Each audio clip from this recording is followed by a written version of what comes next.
Learning a bit more about finances can prevent you from making really catastrophic mistakes. My name is Lauren Jeffrey, and I'm a real estate agent with Century 21 Regal Realty in Toronto, Ontario, Canada.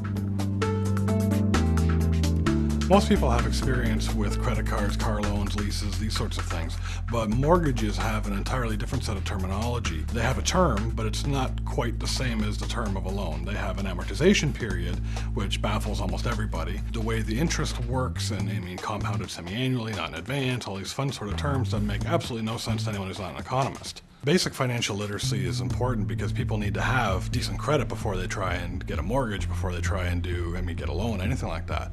Mortgage being the biggest loan you're ever going to get. If you don't have a basic understanding of how credit works, you will find yourself sorely disappointed when you go to the bank and ask them to give you a couple $100,000. If you can't manage a $1,000 credit card, they're not going to let you mismanage a loan on a house.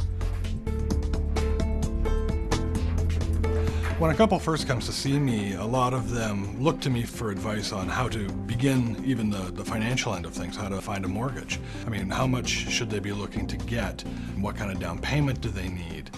What's it going to mean for a monthly payment?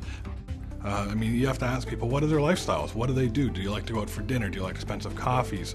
Do you go to the movies? These things all play a role, because if you suddenly spend all your discretionary income on a mortgage, sitting around on milk crates eating craft dinner every night's going to lose its appeal real quick. I really like the financial consumer agency tools because it's a good independent source to give to people.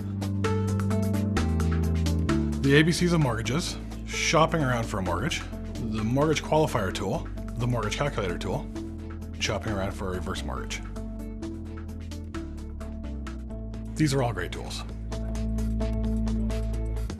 A lot of people seem to have this idea in their head, well, I can afford X per month, so that means I can afford a house that costs Y.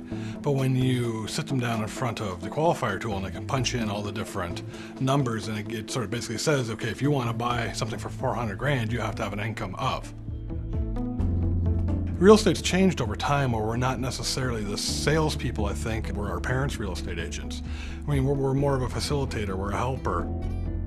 Being able to point people to tools such as the FCAC website, it allows me to offer a level of service that's sort of a little bit more, and it shows people that you care. You're not just chasing the commission. You actually care about them and their future and their home, and to have them think of you in that way and remember you in that way. That makes it feel pretty good.